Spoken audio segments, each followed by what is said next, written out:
Assalamualaikum warahmatullahi wabarakatuh. Di sini saya akan menjawab pertanyaan dari uji kompetensi 1 Bahasa Indonesia. Perkenalkan, nama saya Putri Rahayu Ningtyas, NIM 202033185, kelas 3D PGSD.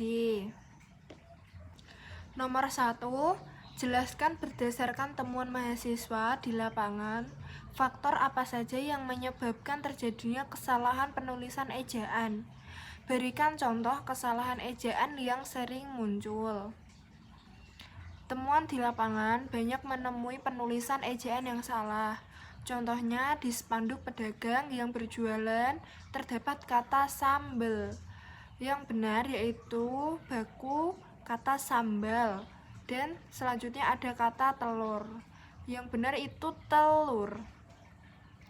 Faktor-faktor penyebab kesalahan yaitu penguasaan kaidah kosakata yang kurang, kurangnya minat baca dan kurang pengetahuan. Yang ketiga, kesalahan ketelitian dalam menggunakan bahasa Indonesia yang baik dan benar. Yang kedua, bagaimana langkah membedakan kutipan langsung dan kutipan tidak langsung dalam proses pengutipan? Jelaskan dan berikan contoh. Yang pertama, kutipan tidak langsung. 1. Mengalami perubahan kalimat pada teks yang diikuti. Kedua, tidak ada perubahan ide pikiran dari pendapat orang yang dikutip. 3. Disampaikan sesuai pemahaman penulisan terhadap teori yang dikutip. Dan keempat, diakhiri dengan nomor kutipan tanda petik 2. Ciri-ciri kutipan langsung. 1. Tidak mengalami perubahan teks yang dikutip. Yang kedua, memakai titik 3 berspasi titik-titik. Yang ketiga, memakai tanda SIC apabila terdapat kesalahan dalam teks aslinya. Yang keempat, membubuhkan sumber kutipan dengan menggunakan sistem APA, MLA, dan sistem yang berlaku lainnya. Contoh kutipan tidak langsung. Di sini kalian bisa melihatnya sendiri ya. Pertanyaan yang ketiga, apa perbedaan biografi dan bibliologi? Jelaskan disertai dengan contohnya. Biografi yaitu riwayat hidup seseorang yang ditulis oleh orang lain. Bibliografi yaitu daftar kepustakaan dari sebuah daftar yang berisi judul buku, jurnal, artikel mempunyai hubungan dengan sebuah karangan atau sebagai dari karangan yang sedang digarap. Pertanyaan keempat, apa perbedaan antara makna pukul dan jam? Jika dilihat dari penggunaan untuk menunjukkan kata pergantian waktu, jelaskan disertai dengan contoh kalimatnya. Kata jam menunjukkan masa atau jangka waktu yang sering kita sebut sebagai durasi. Sedangkan penggunaan kata pukul adalah untuk menunjukkan saat atau waktu di mana peristiwa akan terjadi. Contohnya, kata pukul, rapat kita akan dimulai pada pukul 10.00. Yang kedua, toko kami tutup pada pukul 21.00. Pertanyaan yang kelima, bahasa berdasarkan hakikat merupakan sistem bunyi bermakna. Jelaskan pertanyaan tersebut dan apa kaitannya antara sistem bunyi bermakna dengan penggunaan bahasa.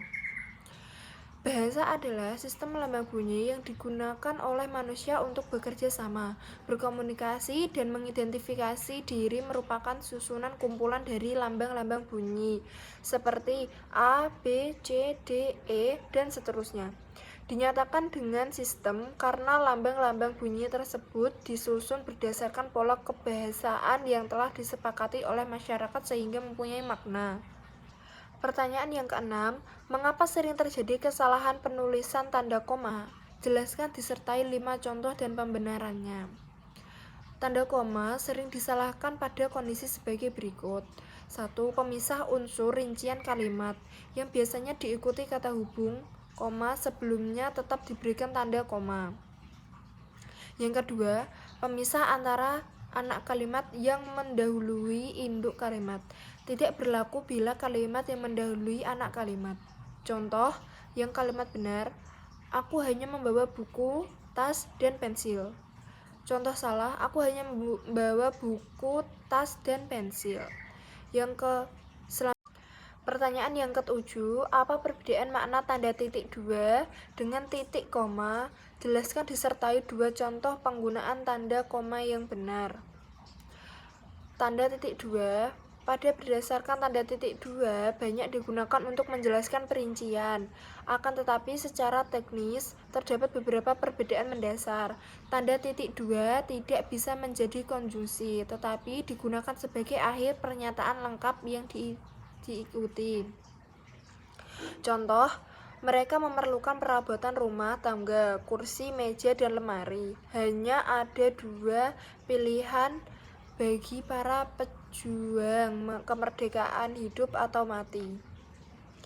Tanda titik koma dapat dipakai sebagai pengganti kata penghubung atau untuk memisahkan kalimat setara yang dapat dari kalimat setara yang lain di kalimat majmuk.